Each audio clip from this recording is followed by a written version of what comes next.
Hello everyone. I'm really pissed off because I just recorded a video 2 minutes ago about, well, it was a half an hour ago because it was a half an hour long video of this thing I'm going to do now, and it was out of focus. It was in focus at the beginning and then it got out of focus because I moved something around and my smart camera seems to not understand. So I'm going to have to continually just make sure that it's in focus this time. The first time I did a video about these dance cards, I had to, it was back when I had a different account, which I had to get rid of because my email was hacked into by a malcontent, miscreant case. And when I got rid of the email, it also got rid of all of the videos I posted on YouTube. So much for that. Anyway, let's see if this works. These are dance cards. Dance cards are something that used to exist back in the olden days. They don't exist now, or they may exist in maybe the deep south during cotillions when young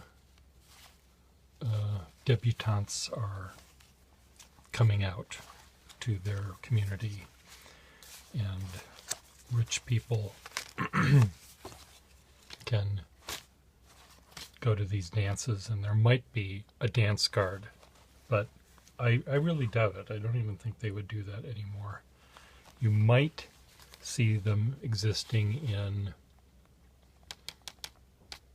dance clubs, maybe people that love this kind of dancing dress up. In fact, I think in Boston they have a cotillion once a year where men dress up in white tie and tails, and women dress up in whatever women dress up in, long gowns and long gloves and their pearls and diamonds and their tiaras, and they dance to an orchestra. Not to a DJ, but to an orchestra. And they might do all of that, but they still might not have a dance card. A dance card might have been the first thing that went off the radar screen. So let me explain to you and you what a dance card is. You already know, but the other people don't. A dance card is a little card that is sometimes decorative that will include the date of the event and where it was located and who put it on, the fraternity or whatever. Sometimes if there was a meal involved, they would have the menu of the thing. And then there was a page where there would be fill in the blanks. This one doesn't have it. Stupid me. Why did I pick one that wasn't a dance card? Let's try this one. Spring dance. Look at how well this is. Okay, let's see if I can focus it in. Is it in focus? Who knows? It's not only engraved and embossed with gold ink, but it's also embossed, blind embossed. So this had to go through the printing press at least twice to make this happen. Not a Xerox machine, not a Epson inkjet printer, but an actual printing press. And then they used not only cardstock and gold ink, but they used paper that also had to be embossed at some point. Then this was presumably letterpressed. Spring Dance by the Sigma Tau fraternity or sorority, Boulder, Colorado, 1922. And this person at that time was a wallflower. Now I mention the wallflowerness on this case, because I think later on in this person's life they did dance. These all came, almost all of these came from one scrapbook that presumably one person had about their life in school. So if that's true, then that person danced many times later on in life. So here's another one with beautiful cording, another blind embossed engraving there, which, let's get it in focus. Where is it going to be in focus? It's in focus there. Go back down here, put that in focus, good. Another 1925. 1925. Oh, another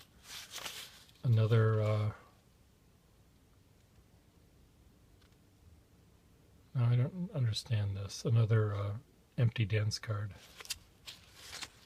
But I'm trying to understand what these things are, because those aren't the names of songs. Sometimes they list the name of the song, or at least what kind of a dance it is, so you know when you're filling, here we go, we're filling them out, that you're, dance number 5. This one doesn't say it. Let's see if I can find one that does.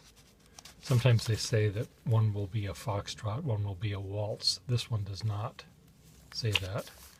I don't know what the X's are. If they were planning on sitting that one out, could be.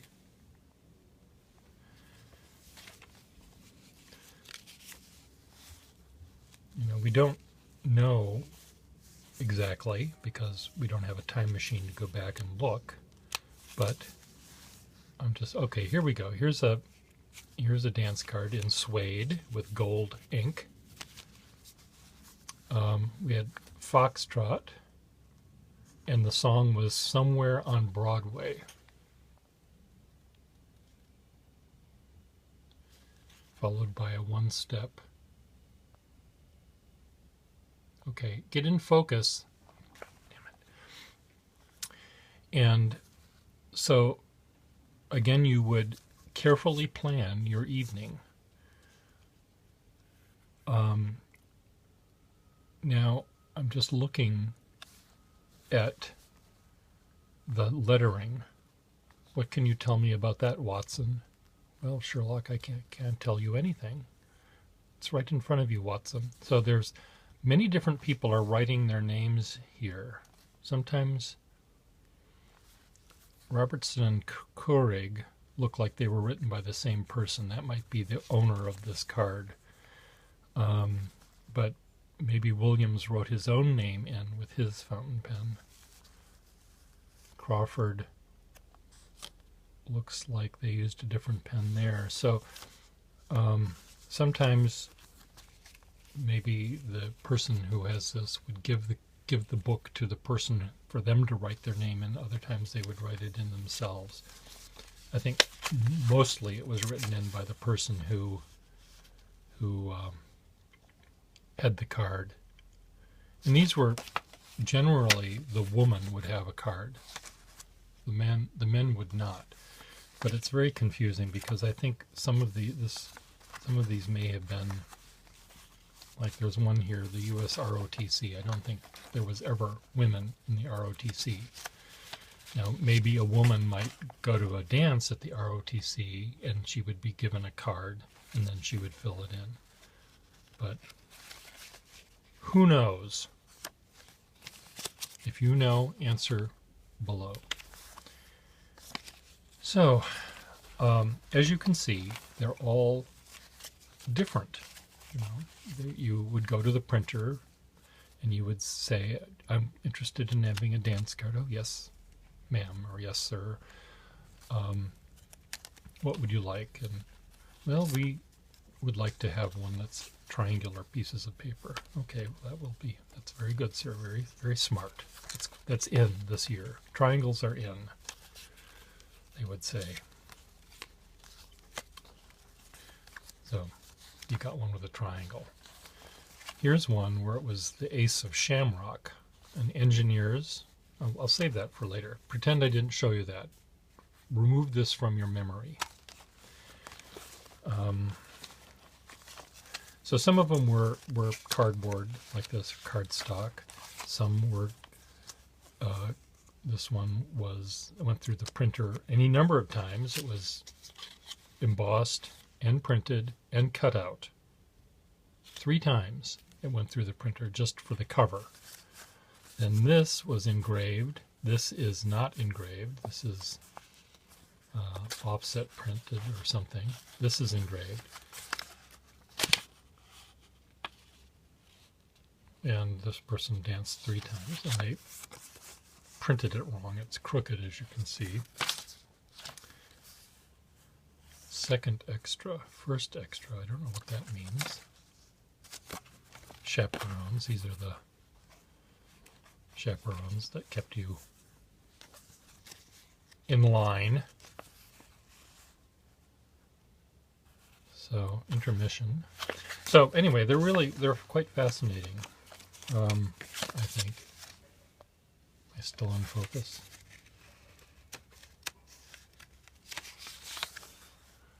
Now, this person wrote very neatly and tidily all of these. They planned out their event in advance. At one time, they sat down at one moment and filled out their entire thing. They were going to dance the waltz with Jones, the one step with Crowley, the Alpha Sigma Phi. This is probably one of their fraternity or sorority mates they would dance with. And again, I'm confused about the sexes of these people. Oh, here's one where this will be the 3rd time I'm going to use this one as a sample. Okay, let's just see what these other ones are. 1919, Wallflower,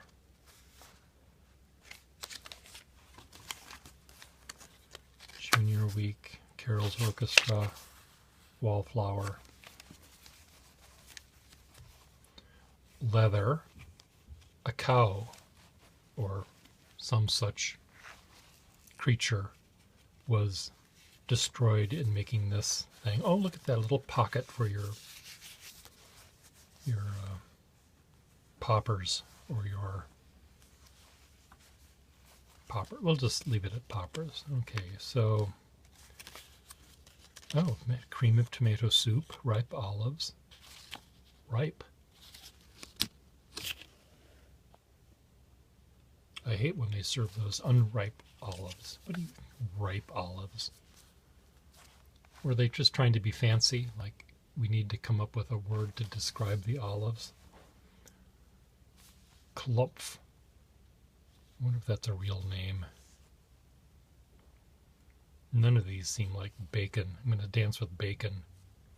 Then I'm going to dance with Klopf. Oh, another little pocket.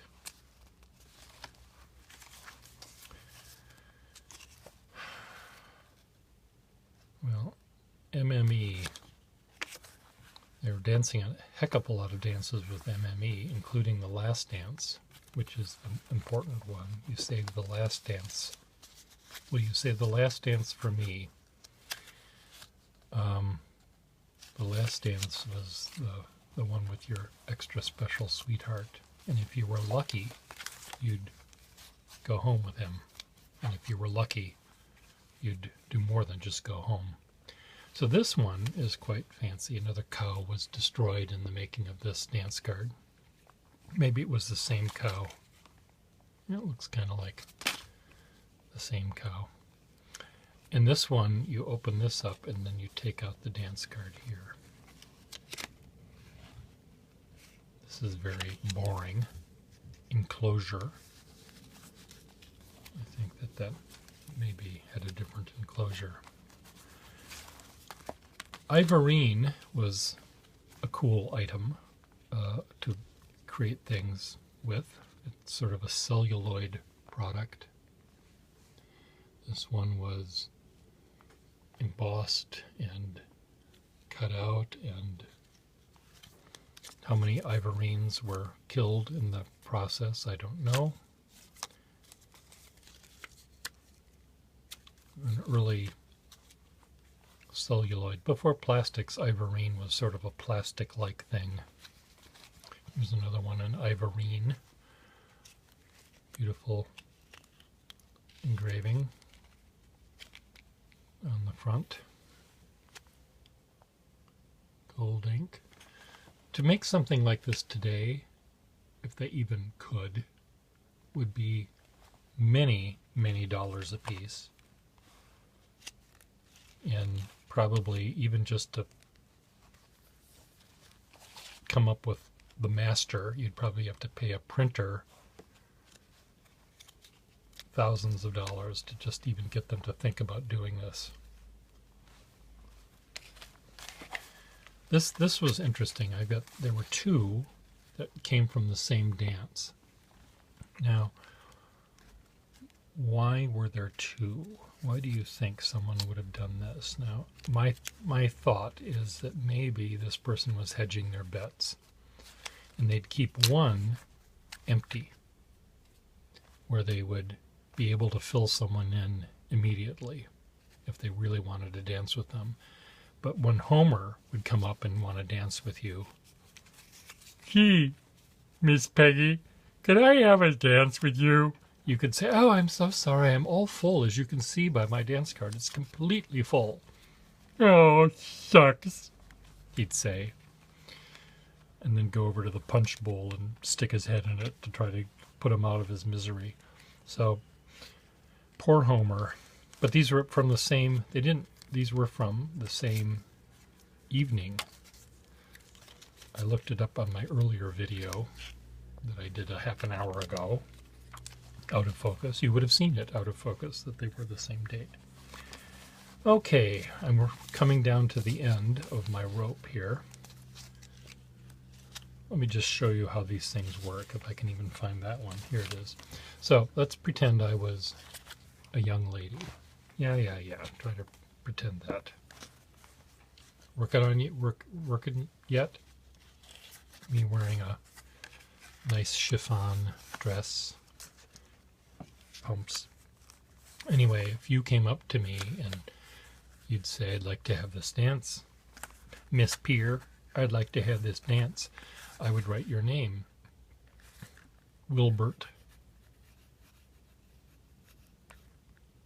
And we were going to have dance number 10.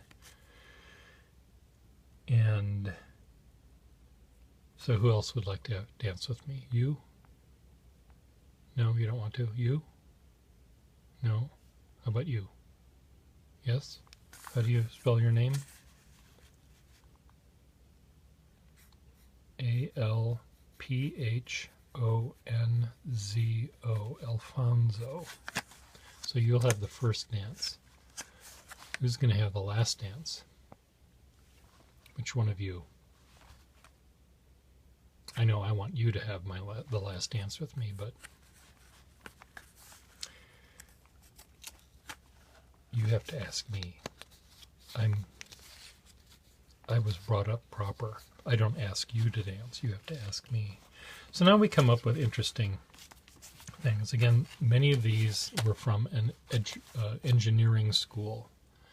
And I just wanted to show you an example of, this is not necessarily from them, but here's one where, again, a printer came up with a clever idea of making a watermelon. So the red is the fruit, the meat of the watermelon, and then it shows the little seeds here and there, and then you would write the names of your dancer partners in there. Skinker was going to dance the waltz. Skinker. Class of 1921, sophomore jubilee. Anyway, this was an engineering school. So this one, for example, as you can see, no, you can't. Can you see yet? Yes. So it says Oh, upside down. It says engineers. This was the college was an engineering school, and so the engineers, and that thing that's being depicted there in the middle of the shamrock was a slide rule. So the Ace of Shamrocks has these dancers there. It's really quite lovely. But they went all out, this engineering school. Here's one where they made it look like a blueprint. So there's the fraternity, and here are the dances. So isn't that clever? Yes, it is pure. Wow, that's really clever. So the Sigma Taus were clever. They also were clever here, where they made it look like a steam engine. So you rotate the wheel on the back, and dance number 1 was with a member of the Alpha Epsilon Phi fraternity or sorority, whatever they were. And then you'd have dance number 2, etc. And you'd walk around dancing with this thing dangling from your wrist. I imagine if it was a crowded dance floor, this particular one there would have been people all tangled up. Normally they're not this long.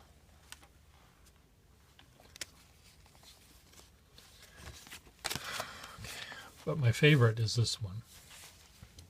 This is the 17th Annual Engineers Ball, University of Colorado, Glady B. And so my partner was, and this is for dance number 1, and it was a one-step. The orchestra played a one-step, and then they danced with this person. So this is one that looks like a slide rule and is meant to work rather like a slide rule. So you turn it on the other side to see what kind of dance it was. Here we have a little bit of trauma. We decided to cross someone out and put someone else in. Lindbergh was Chandler. Chandler took Lindbergh's place. So isn't that clever? Yes, it is. It is. Well, there you go. Am I in focus still?